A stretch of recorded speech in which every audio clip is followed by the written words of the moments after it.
I have to bring up the franchise that's been in the NBA for 20 years now. They're going into a Game 7.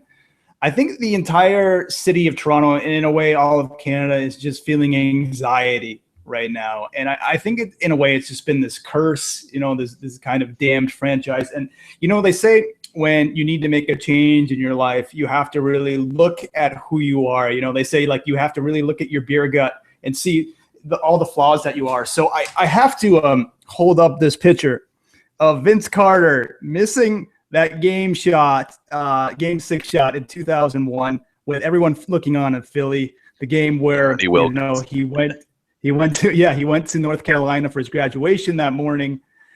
That was the farthest this franchise has ever been off the back of the rim. And I think I had this sensation that every time this Raptors squad, whatever, 15 odd years later, doesn't live up to expectations, that gut-wrenching feeling from Vince just keeps coming back. It just keeps coming back. And it's like this injured psyche they have. And tomorrow night, I have a really bad feeling that they're just going to fall apart. Yeah, I actually don't think they're going to fall apart. No, like I don't know. I think if it had been played in Indiana, I would agree with you. I just think it's too embarrassing at this point. Although things have happened. Look, Toronto had a lot of things going against it. Like there's a lot of things you could, as a marketer, take advantage of, but in terms of the reality, it's tough, right? You're the only team in Canada, so right away, I know it sounds silly, but people are going to look at you as from there. It took a long time for Toronto to be a destination for free agents. I mean, DeMar Carroll's one of our. It's still in the works. It's still in the works. I mean, it's word of mouth from players, but at the same point, there's been a lot of turnover. We've had some good GMs, but we haven't had a ton. I think a couple really poor picks like the Bargnani over. In the same draft, could have had LaMarcus Aldridge, could have had Rudy Gay, could have had a bunch of people, and we can say this about a bunch of drafts. Rafael Marujo drafted instead of Andre Iguodala. You can keep going. Like, I mean, look, the draft process is a crapshoot. I understand this, but when you're bad, you need to be drafting well. And I think what's happening right now is why I'm not as worried is I do believe in their GM. And I think what ended up happening was he took this team. He already had DeMar. He already had Kyle Lowry. Like I've been saying for a while, like as soon as Kyle Lowry made his first team All-NBA and his All-Star starter team there and signed his contract, I'm like, just trade him right away because and everyone thought I was nuts. I'm like, listen, this team does not have the ceiling. When you look at all the players on that team, I really think Masai knows this. This is why he's investing a little bit. Corey Joseph, $7 million, but Bismack Biyombo, a couple million, but it's not the big home run thing. And a guy like DeMar Carroll, you can bring along a lot of other guys next to. I actually wouldn't be shocked if DeMar is not in a Raptors uniform next year. Maybe even Kyle. I said this 2 months ago. I said he would go back to Los Angeles and likely be a Laker, and it's looking more and more apparent now. Look, he's from there.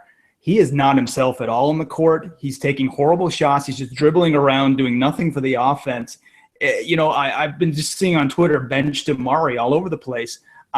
Josh Eberle tweeted something very interesting this morning going in their Game 7. He said, you know what, they should try starting Powell and Corey Joseph and see what happens because the chemistry is just – Lowry apparently has an elbow, arm injury. He's not shooting well. You got to mix things up at this moment because they're bleeding profusely right now.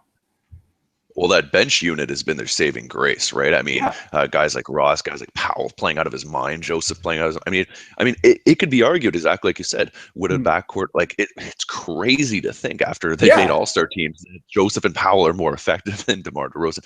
See, one thing that kind of gets me is sometimes you like when guys are friends, but there's also a part that I think DeMar and Lowry have kind of put themselves on this island where they kind of don't see the other players as much.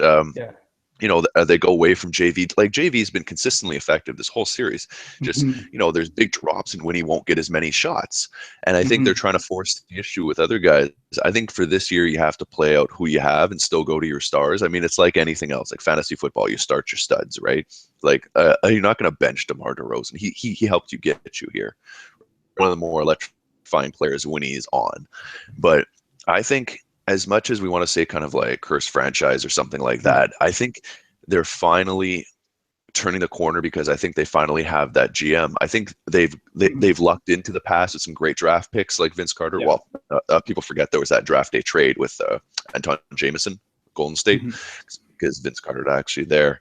And Chris Bosh. But look what they did when they had these stars. Outside of lucking into having drafted McGrady right before and making some good trades for like Antonio Davis and Charles Oakley, they haven't been able to surround these stars they get with much of anything.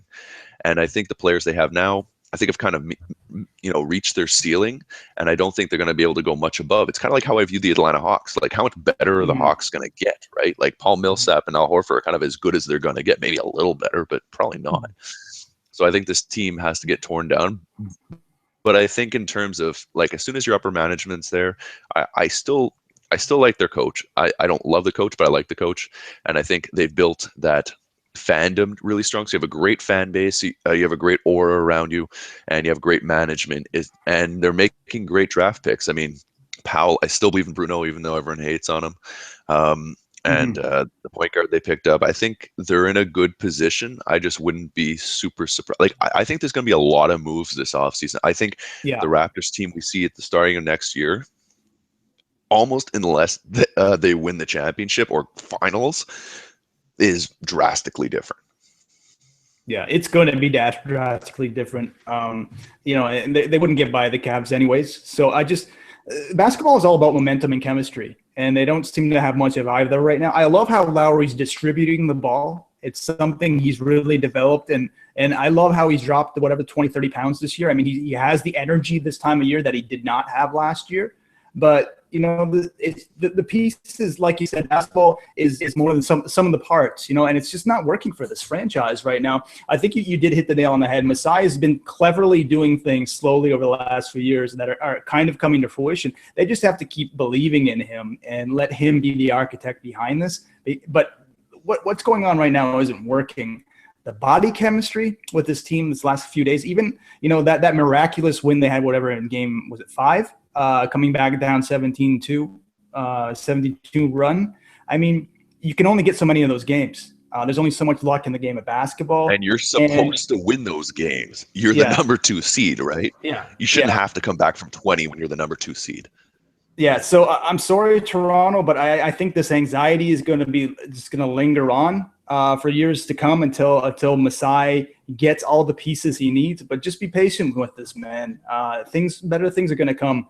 And hopefully Vince somehow makes a return in the franchise, help kind of alleviate. I would love that.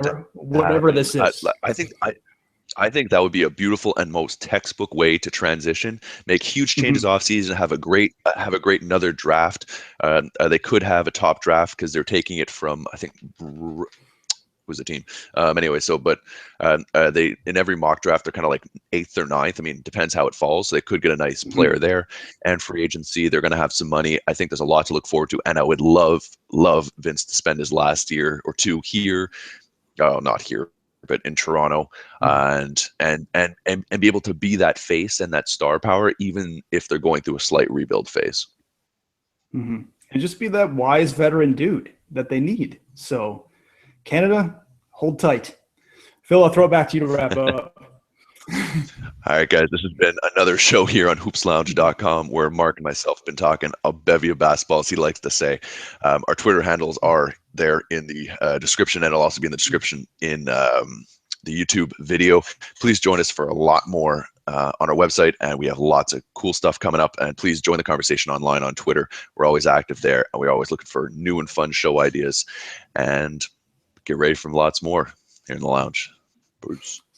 See ya.